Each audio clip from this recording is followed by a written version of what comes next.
Bom dia a todos, um prazer estar aqui. A gente tem, como o Marcos falou, ele me chamou de Júnior, né? Para nós ele é o Marquinhos. Então a gente tem essa nossa caminhada aí. E aí aparecem os apelidos e muitas histórias. Ontem à noite a gente ficou contando, lembrando de algumas histórias da nossa igreja, da igreja que a gente veio e dando risada das tantas passagens que a gente tem, como eu tenho certeza que vocês têm as lembranças das diferentes fases aí da vida da igreja. Mas eu estou aqui para começar uma série de mensagens que se chama Identidade Fraturada. E a gente, quando fala identidade, são aquelas partes de você que separadas, né, que se você pegar alguma coisa de você que é separado, pode ser que tenha uma combinação com alguém da sua família. Por exemplo, se você olhasse para o meu pai, você ia ver que meu pai era careca, combina comigo. Olha, o teu visual é bonito, hein? Gostei de você. E né, tem umas pessoas assim que você vai se identificando. Por quê? Né? Você também, eu achei legal o teu visual. A gente vai se identificando. Mas tem umas coisas que a gente se identifica pela família por causa dessa coisa que a gente já tem. A cor do cabelo, a cor do olho, mas isso aí compondo de um jeito que só sai você. Porque tem coisas que se assemelham com aquilo que é a sua família, a cor do seu cabelo, a cor da sua pele, a cor dos seus olhos, a tua estatura. Algumas pessoas é pela dimensão dessa parte aqui, também dá para saber que é da família. E essas coisas a gente vai reconhecendo um ao outro e falando, você parece, eu acho que você é daquela família, eu acho que eu já te vi em algum lugar. E são por a semelhança, né, assemelhar-se, nós encontramos aquelas pessoas que são de uma mesma família. Mas tem aquilo que é só teu. Né? A gente sabe que, quando a gente está falando das digitais, tem uma forma que Deus jogou fora, fez você e só tem você. E tem outras partes do seu corpo, né, que identificam dessa mesma forma que as digitais, que fazem você ter uma identidade. Isso aí a gente está falando de alguma coisa objetiva que tem a ver com o teu corpo físico, que já te faz único. Mas se a gente começar então a colocar aquelas questões que têm a ver com nossos sentimentos, nosso temperamento, aí a nossa formação e aquilo que a gente gosta de fazer ou gosta de comer, aí a gente vai ficando cada vez mais único, e isso forma a nossa identidade. A identidade também tem a ver com aquilo que nós ganhamos, e é de um jeito parecido, que nós ganhamos na nossa formação. Então todos aqui foram alfabetizados em algum lugar, e a gente se assemelha por isso. Se assemelha também pela língua que a gente fala, pelas coisas que nós aprendemos, isso vai dando tudo, formando identidade. Identidade cultural, identidade religiosa, identidade familiar, e a gente vai formando desse jeito. E quando a gente aplica essa expressão identidade fraturada, a gente está juntando duas expressões que estão separadas e que não se juntam, a gente não encontra isso nas frases. Isso é um ajuntado de expressões para falar de uma coisa, para falar de um assunto que é possível que a gente lidou com coisas que fraturaram a nossa identidade, no sentido coisa que não é tão boa, que quebrou a gente, que tem a ver com uma quebradura, com uma fratura que você sofreu lá atrás. Eu aqui nesse braço aqui, meu braço direito, eu trabalhava com cinema e televisão num momento da minha vida, até 2004. E aí eu viajei o Brasil todo fazendo documentários e fazendo comerciais, e isso me fez conhecer bastante coisa das realidades brasileiras. Mas quando eu fui me preparar para o seminário, me preparar para o ministério, ali nos primeiros 6 meses do ano 2000, eu fui mais tarde para o seminário que a maioria das pessoas vão, e nos primeiros 6 meses ali do ano 2000, foi mais ou menos umas 2 ou 3 semanas antes, a gente ficou sabendo que a gente estava grávido, né? A Adriana estava esperando o Pedro, nosso primeiro filho. E na semana, no seminário, você sabe que a gente vai dando nome crente para tudo quanto é coisa que acontece. Se você estudou numa faculdade normal, tem uma semana que dá uma parada, geralmente perto de um feriado, chama Semana do Saco Cheio. Aí, quando a gente vai para o seminário, eles dão um nome crente, que é Semana Sabática. A gente sabe, é a mesma coisa. Está todo mundo lá querendo dar uma paradinha, é a mesma coisa. E aí, nessa semana, eu era pastor de jovens, né? O pessoal já me reconhecia como pastor, mesmo sem eu ter feito seminário. E aí eu fui jogar futebol com uma turma lá, o pessoal não jogava muito comigo, eu nunca fui bom de bola, mas eu ia me enturmar, né? O futebol é um jeito de a gente fazer isso. E aí, uma entrada mais dura lá, eu caí com a mão no chão e quebrei esses 2 ossos aqui. Uma fratura. Uma fratura que dói. De vez em quando está frio, eu sinto ela aqui. E foi muito difícil de curar, mas isso foi decisivo para a minha história, para aquele momento. Porque quando a Adriana ficou grávida, eu pensei, nossa, vou voltar para trabalhar com aquilo que eu sei fazer. Agora eu não posso, né? Mais uma pessoa aqui em casa vai custar caro, eu tenho que voltar a fazer. Mas eu não podia voltar, tive que ficar 4 meses entre gesso e fisioterapia para me recuperar. É uma fratura, mas essa fratura é inesquecível porque ela garantiu que eu fizesse e vivesse aquilo que eu tinha que viver. Então, quando eu olho para o passado, eu falo, eu não queria ter quebrado o braço, porque foi uma das piores dores que eu senti na minha vida. Eu não queria, mas aconteceu, faz parte da minha história, mas isso deu sentido para coisas que eu estou vivendo hoje. Então, a gente vai pensar na fratura, que é isso também, só que tem fratura que não foi curada. E vocês vão ouvir outras mensagens aqui nessa série que você vai falar, isso aí, na minha história, tem uma fratura exposta. Tem um negócio que foi terrível, que aconteceu na história da minha vida. Então, por esse caminho a gente vai passar, mas com o objetivo de quê? De falar de Jesus presente para restaurar, né? Ele é especialista para fazer isso. Né? Ele é criador, estava na criação, e como aquele que está ativo na criação, ativo agora para fazer a outra das especialidades dele. Primeira, né, era a criação, e segunda é a restauração. Então, ele está aqui de um jeito poderoso para agir e fazer isso na vida da gente. E eu vou começar, então, falando de família. Falando da nossa família, falando da sua família, falando das questões familiares que nós temos, né? E a família tem uma função poderosa na vida da gente. Ela tem todas aquelas coisas que são boas, né? Pode mudar. Tudo aquilo que é bom numa vida de família, aquilo que é bênção, um ambiente fraterno, aquelas coisas que a gente tem, né? O cuidado, né?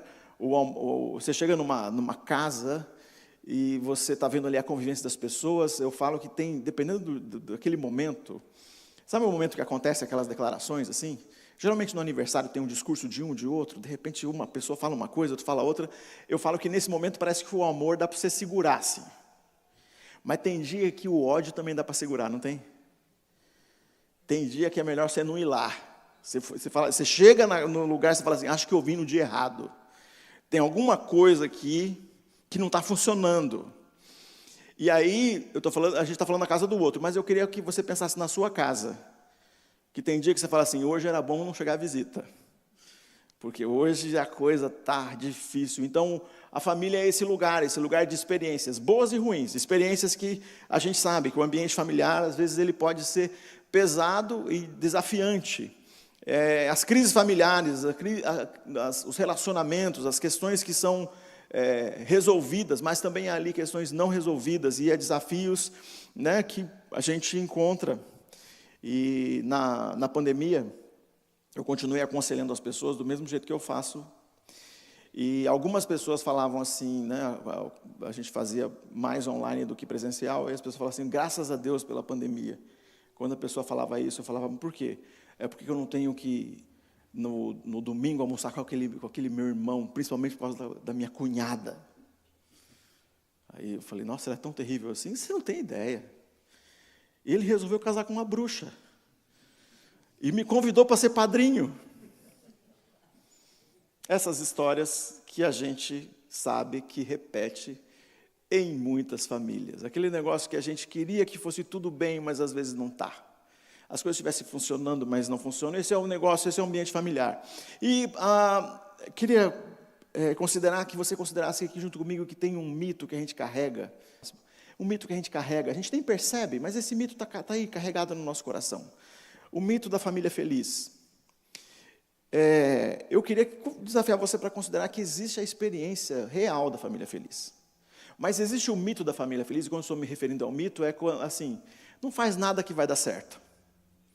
Bom, vocês estão numa área aqui que vocês sabem como é que funcionam as coisas. Para aquele jardim ali ficar bonito, fazer alguma coisa. Se não fizer nada, aquele jardim fica bonito? Ali fora, aquelas flores, vai ficar bonito? A gente só tem vontade, eu entrei ali, quis fazer um vídeo, né, fazer um stories, fazer um negócio, na hora que eu pisei ali. Mas eu só faço isso porque alguém cuida disso. Então a gente tem um mito de que as coisas simplesmente ficam bonitas, ou ficam boas, ou funcionam, ou você vai ser feliz sem fazer nada. Então, primeiro, não vai ser feliz sem fazer nada. Tua família não vai dar certo se você não fizer nada. E o mito da família feliz está ligado a não precisa fazer nada que vai dar certo. Então, aconteceu uma coisa ruim semana passada na sua família. Alguém pode, né, depende do estilo da sua vida de família, alguém pode falar assim, não, vamos fazer de conta que não aconteceu. E aí vai ficar tudo bem. Só que o que faz de conta que não aconteceu semana passada, fez de conta que não aconteceu o mês passado, fez de conta que não aconteceu o outro mês, fez de conta que não aconteceu em 2024, 23, 22, 21, e aí, um dia tudo desmorona e você fala, mas o que aconteceu? Aconteceu, você não fez nada. Então, são essas coisas que a gente fala que a família feliz, ela é um mito se você considerar que não precisa fazer nada. Se não fizer nada, vai dar ruim. Se não fizer nada, vai dar ruim. Então, essa é uma das coisas que a gente tem que lidar, a gente vai ter que enfrentar, a gente vai ter que lidar com essas coisas. Eu me lembrei, estava sentado ali e vi esse porta-retrato aqui. Está escrito Jesus. Mas eu me lembrei de uma charge. Eu vou fazer o contrário aqui, tá? Mas eu me lembrei de uma charge que tinha um homem deitado no sofá. Uma cena que talvez se repita hoje em algum lugar. O homem deitado no sofá, de tarde, tirando aquele cochilo. Estão roncando.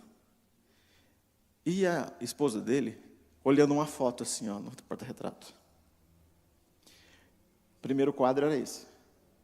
O segundo quadro mostra o que ela estava olhando no porta-retrato. No porta-retrato ela estava olhando uma foto do cara, 15 anos mais novo. Ele ainda tinha cabelo, ó.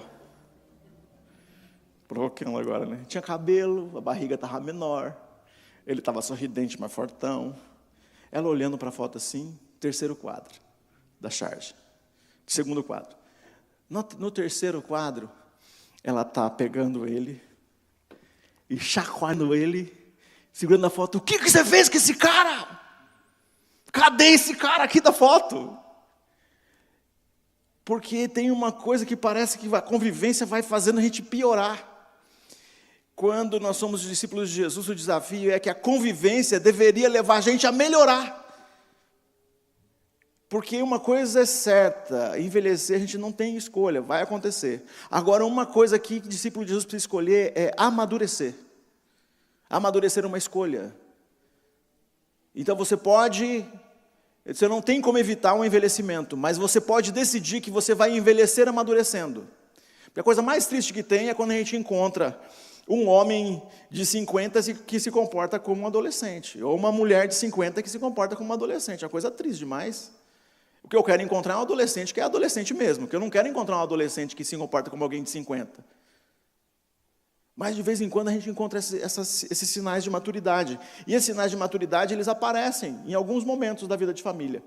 No jantar, de Natal, de Páscoa. Esses momentos, né?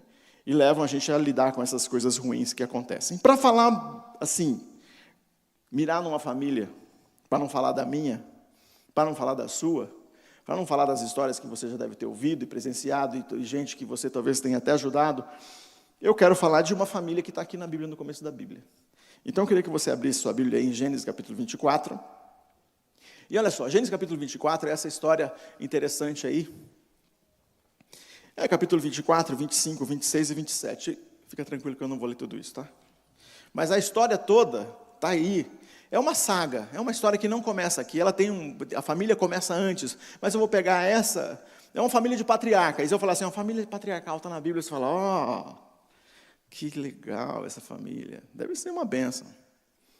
A gente vai olhar aqui, eu vou tentar, né, ir por um caminho aqui, fazer uns cortes, e vai ver que tem um negócio aqui que é meio confuso na família. Para mim, isso aqui é a prova do que a gente estuda, né? A gente aprende, a gente tem um termo técnico que a gente diz, da inerrância bíblica. A prova da inerrância bíblica é que tem essas histórias ruins aqui. E a história de Isaac e Rebeca, ela tem alguns detalhes que não são tão bons. E prova da inerrância bíblica é que esse texto está aqui. Porque se fosse eu escrevendo e chamou de patriarca, eu ia falar assim, não precisa escrever esses negócios aí, não. Então, prova de que isso aqui é inspirado é que tem uns negócios ruins aqui. Tem uns comportamentos que não está certo ter, não. Tem umas falas, um jeito de tratar a esposa, do jeito de cuidar dos filhos, que está muito confuso aqui. Mas a prova de que é Deus que inspirou isso é porque Deus trouxe essa história para cá. Sem esconder e sem ficar fazendo aquilo que é comum da gente, fazer de conta que está tudo bem, sem deixar eles mascararem e colocarem só as partes bonitas. Porque é assim, né? Na rede social não é assim? Só as partes bonitas. Aqui não tem não, aqui está claro como o dia que tem umas coisas bem estranhas acontecendo. A gente vai começar no capítulo 24 e eu vou ler, saltando aqui algumas partes, só para a gente entender essa história. Capítulo 24, a partir do versículo 62, então tem toda aqui uma história de como é que foi encontrado, o servo de Abraão saiu para procurar a esposa, foi numa família indicada por Abraão, foi procurar a esposa para Isaac. Isaac é o filho de Abraão. Abraão tinha 2 filhos. Ele tinha tentativas, Abraão teve tentativas de ter, sempre, ele quis muito ser pai, mas muito. E ele teve algumas tentativas. Ele adotou Eliezer, que é esse servo aqui, e em dado momento falou, não, esse vai ser, meu servo vai ser meu filho. Não deu certo. Não, daí a outra tentativa, ele queria que meu sobrinho vai ser meu filho, Ló. Ele tentou que o filho dele, que Ló fosse, tratou como filho, não deu certo. Brigaram. Ele foi para o lado de Sodoma e ele foi para outro lugar, não deu certo. Aí Sara, ela estava preocupada, né, falando assim, esse cara quer ser pai de qualquer jeito, e Deus prometeu, então vamos dar um jeito. E aí Sara falou, então vai ter filho, não tente isso em casa, tá? Vai lá e tenta ter filho com outra mulher. E aí fizeram, deu errado. Ismael, então, Abraão era pai de 2 meninos, Ismael e Isaac, que até hoje eles estão brigando. Os 2 não deram certo. Os descendentes até hoje estão em atrito. Mas aqui é Isaac. Isaac estava, né, Abraão falou assim para Eliezer, vai lá arrumar uma esposa, buscar uma esposa lá naquela parte da nossa família lá, e ele foi, chega lá, encontra a Rebeca, e aí eu quero contrariar todos aqueles meus colegas pastores que falam assim, fala assim, que Deus prepare a sua Rebeca. Pode ser, mas se a Rebeca for desse tipo aqui, não é legal, você vai ver. E se Isaac levar um casamento, né, se você está pensando assim, eu queria um homem igual a Isaac, eu queria que meu marido fosse igual a Isaac, também não é legal. E vocês vão ver aqui. O encontro deles, o começo foi bonito. Se você ler o capítulo 24 desde o começo, você fala, nossa, que coisa linda, de Deus.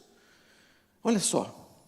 Nesse meio tempo, Isaac, que morava no Negueb, havia regressado de Beer-Lahai-Roi. Ao entardecer, enquanto caminhava pelo campo e meditava, levantou os olhos e viu os camelos que se aproximavam. Quando Rebeca levantou os olhos e viu Isaac, desceu do camelo no mesmo instante e perguntou ao servo, quem é o campo? De Sara, sua mãe, e Rebeca se tornou sua mulher. Gente, ela viajou de camelo umas 3 semanas e já entra para a tenda direto. Eu fico imaginando que essa conversa teve banho, eu fico pensando aqui. E ele amava profundamente, e nela encontrou consolação depois que a mãe morreu. Tinha que ter mais informação aqui, não tem. Se casaram assim, pegou e casou. Pegou e casou, não teve, mal teve a conversa. Foi um oi e foram para a tenda, casados. Faltou informação, mas foi assim que tinha mais informação antes, muita coisa antes. Mas aí quando eles chegam e vivem esse começo, esse é o começo, e tem um sinal aqui de um começo apaixonado, um começo de, é o que a gente queria e tal, e a vida que eles estão levando. E aí acontece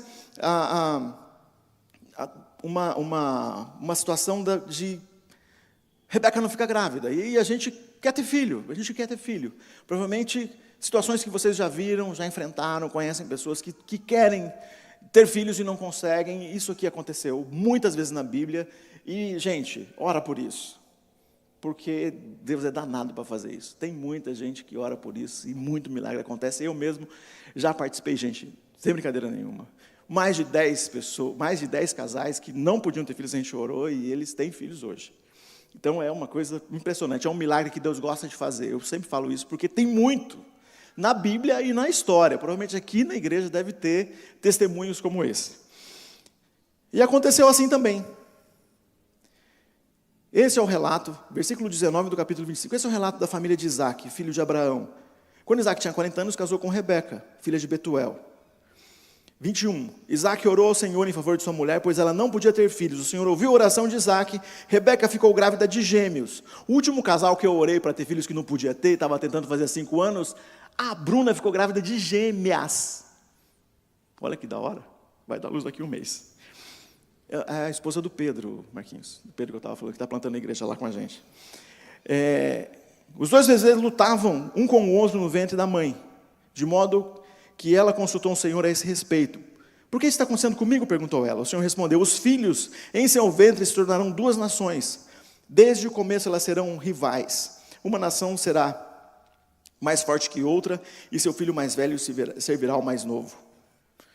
E aí, quando vai falando dos outros detalhes aí do nascimento, a partir do versículo 24. E agora, né, eles já estão grandes, os meninos cresceram, versículo 27. Olha, tudo muito rápido, tá, gente? Por isso que aquele negócio que eu falei, tem mais coisa na descrição do casamento deles. Tem mais coisa que não está lá. Porque aqui no 24 eu estava falando, ela estava grávida, no 27 está falando dos meninos já grandes, tá? Então, para a gente construir desse jeito. Um se tornou caçador, Esaú, habilidoso, que vivia ao ar livre, enquanto Jacó era mais pacato e preferia ficar em casa. Isaac amava Esaú porque gostava de comer carne de caça que ele trazia, mas Rebeca amava Jacó. Opa!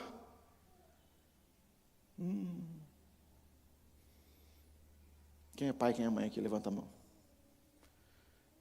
Ó, gente, eu sei, todos aqui são filhos. Eu não era o filho predileto.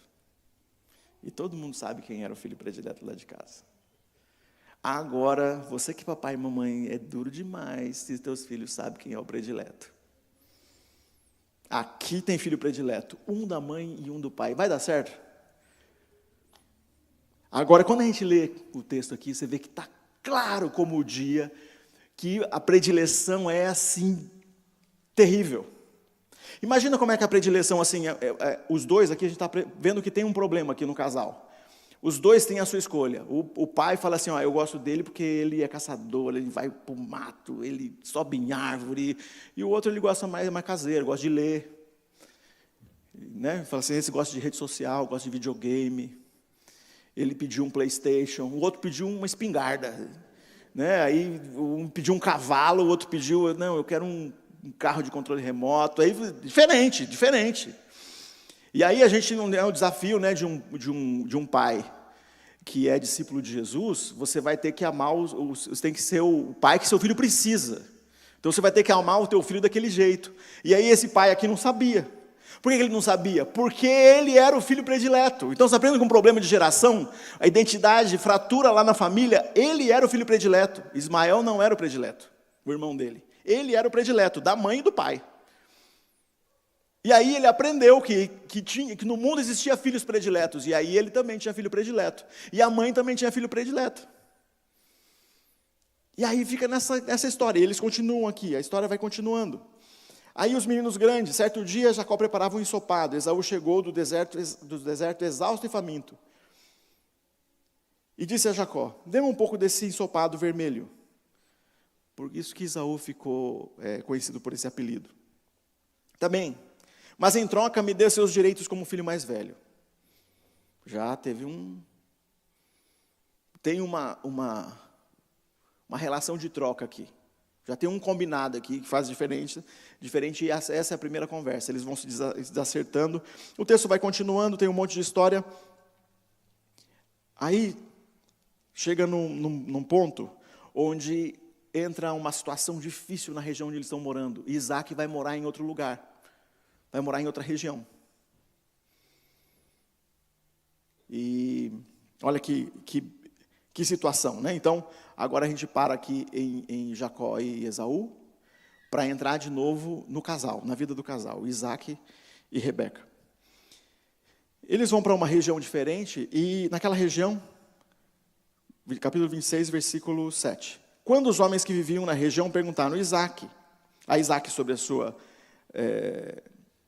sobre Rebeca, sua mulher, ele disse, é minha irmã.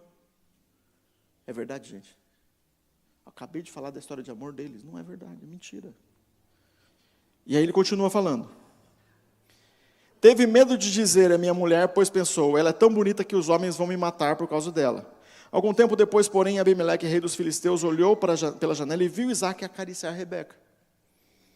É acariciar mesmo, intimamente. Ele estava tocando o corpo dela como, provavelmente, as preliminares do que eles viveriam logo depois. No mesmo instante, Abimeleque mandou chamar Isaque e exclamou: é evidente que ela é sua mulher, por que você fez que a gente acreditasse que ela é sua irmã?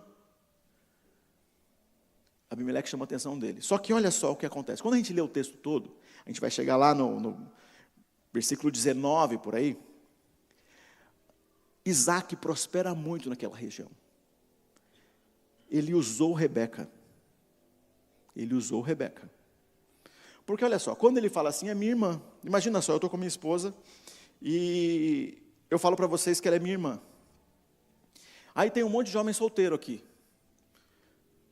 Aí se tem um monte de homem solteiro, vem aqui para conversar comigo e pensando assim, bom, vou lá conversar com ele, mas eu estou interessado em namorar com a irmã dele, né? Vai que ela, que dá um jeito lá e a gente se casa. E ele fez muito negócio. O que dá para a gente entender é que os caras vinham para fazer negócio e ele deixava, alguém que mente sobre se a esposa é irmã, não mente para fazer negócio? Não arma o esquema? Aqui tem claramente aqui um processo de armação, onde ele vendeu, ele teve muito resultado. Os homens vinham e ele falava, agora imagina só, você que é casado. Alguém vem na sua casa, um outro homem vem na sua casa e ele dá em cima da sua mulher na tua frente.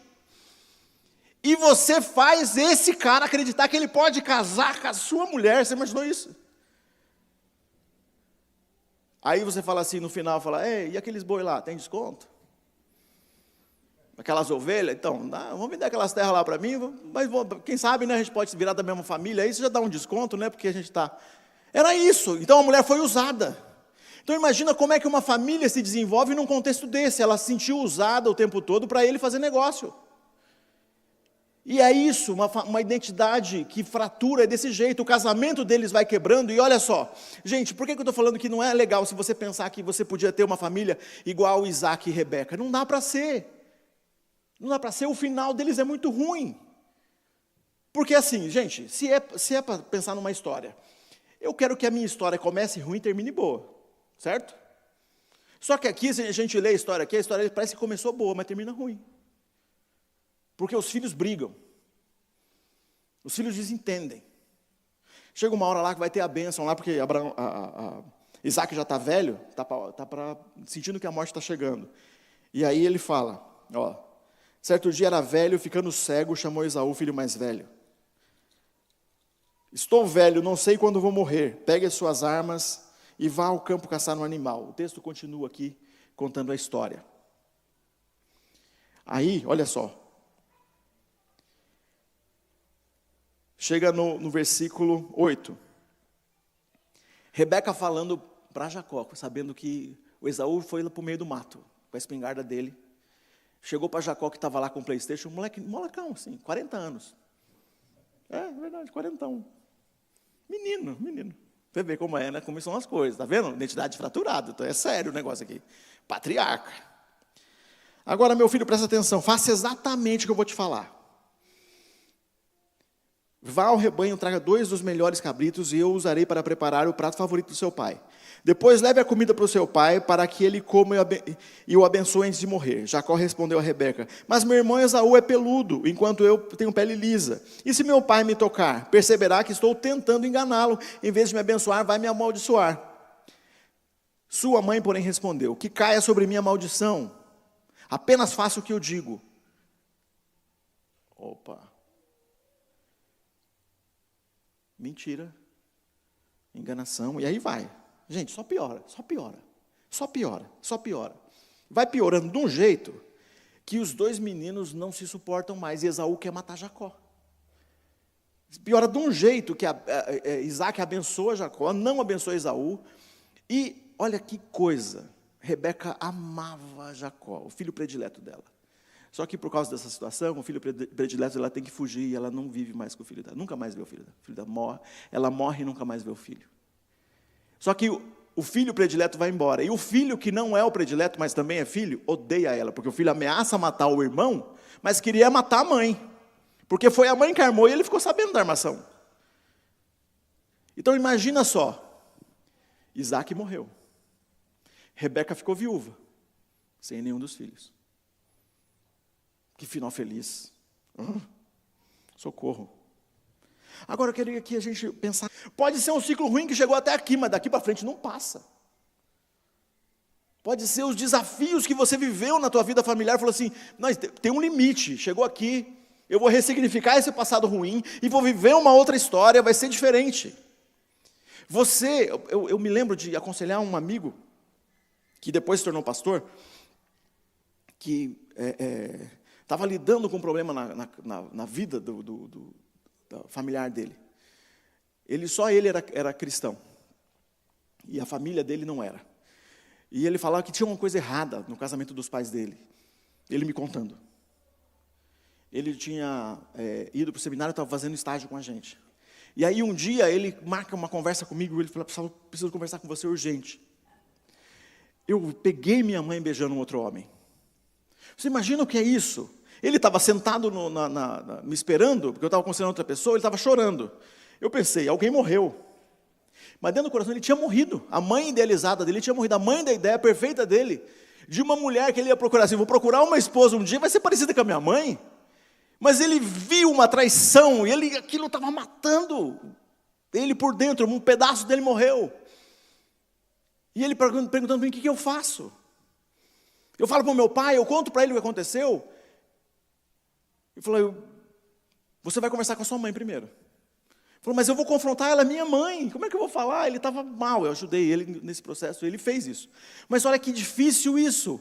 E quantos de nós conhecemos essas histórias, esses fragmentos tristes das nossas histórias, das nossas famílias? E aí tem alguma coisa na sua família que assim, a gente pode estar íntimo, a gente pode ser amigo, a gente pode tomar um chimarrão, tomar um café, a gente vai se ver algumas vezes, vai almoçar junto, mas tem coisa da sua família que você não vai me contar. História do seu avô que você fala, não, essa história não é para repetir, não. Eu não vou contar nem para os meus filhos, essa história é feia demais. Essa aqui, ó. Por que a prova da inerrância bíblica? Porque está aqui. Está aqui para mostrar para a gente algumas coisas que a gente não pode esquecer. Gente, é só quem se arrepende, é só quem aceita a transformação que pode fazer parte da família de Jesus. Por quê? Não sei se você se lembra, mas Abraão está lá atrás da genealogia de Jesus. Isaac também. Jacó também. Jacó muda o nome. Vira Israel. Mas então pensar que tem alguma coisa na sua história que precisa mudar, porque Jesus chegou na sua família, Jesus chegou na sua casa, e Ele está vindo para curar essa fratura que aconteceu lá atrás, essa história difícil que aconteceu lá atrás, e você fala, não, a gente vai tratar esse negócio aqui, vou tratar aqui no meu coração, e isso não vai para frente. O jeito que meu pai me tratava quando eu era criança, eu falava, não, meus filhos não vai ser assim não. E olha, meu pai estava bem fortão quando meu filho mais velho tinha, sei lá, 5 ou 6 anos, de vez em quando ele queria se meter e falar umas coisas sobre o jeito de cuidar do meu filho, e eu falava, papai, você já teve tua chance, agora é comigo aqui, deixa comigo. Agora sou eu que vou cuidar. Ah, mas desse jeito não vai dar certo. Eu falei, bom, eu vou tentar de um outro jeito. Mas eu fiz errado? Ele perguntando para mim. Papai, a gente sabe, né? Que teve umas vezes que você exagerou comigo. Você bateu em mim mais do que devia. Você se vingou em mim. Você não me corrigiu. Conversa difícil que eu tive com meu pai. Mas alguns de vocês passaram por isso. E isso marcou você. E você tem que decidir que não vai fazer a mesma coisa que Abraão fez com Isaac, Isaac fez com Jacó e com Esaú. Você tem que decidir que alguma coisa ruim que aconteceu lá atrás na sua família não vai ser a fratura que vai repetir para frente. Que isso vai chegar em você e vai ser curado em nome de Jesus, e daqui para frente você vai ter filhos fortes, curados, emocionalmente saudáveis, mentalmente saudáveis, que vão produzir famílias saudáveis. Que a mentira não vai ser a marca, que qualquer história de traição que teve lá no passado vai ficar no passado, mas de um jeito que você não vai ser uma referência para você. Ah, meu pai fez assim, está tudo bem. E depois que a gente vive um tempo com as pessoas, né, você vai convivendo, e aí, né, no namoro, a gente dá curso de noivos, né, para o pessoal que está pensando no casamento, e aí tem umas dinâmicas que a gente vai fazendo ali, e aí ali naquele curso o pessoal já... Aquela família do meu noivo não é tudo aquilo, a pessoa fala. Aí eu sempre falo assim, depois que você casar, você vai ver que aquela família não é nada daquilo. Porque no primeiro momento não é tudo aquilo, depois não é nada daquilo. Por quê? Começa a falar, não, ela é igual a minha também tem problema.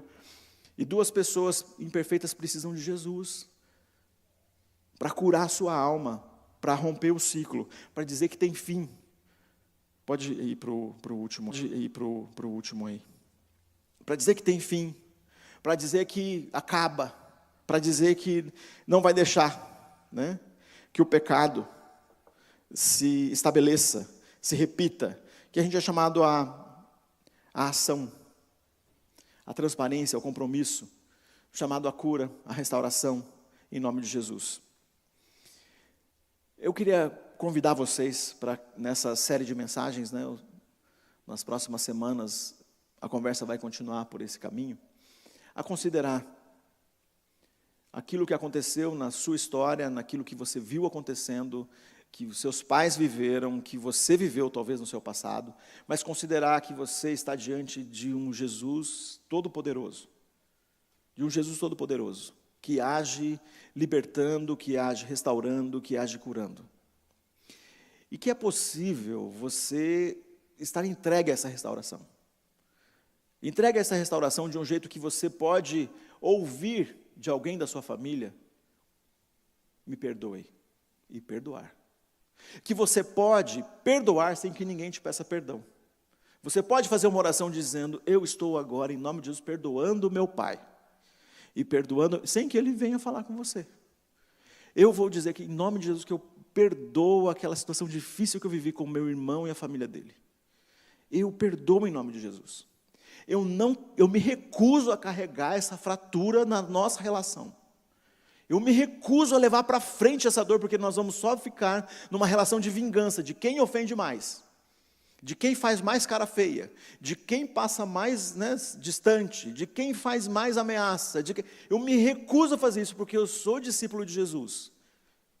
O texto aqui fala, né, pregasse eu por 2 horas, iria terminar essa pregação falando lá na frente da restauração de Jacó e Esaú.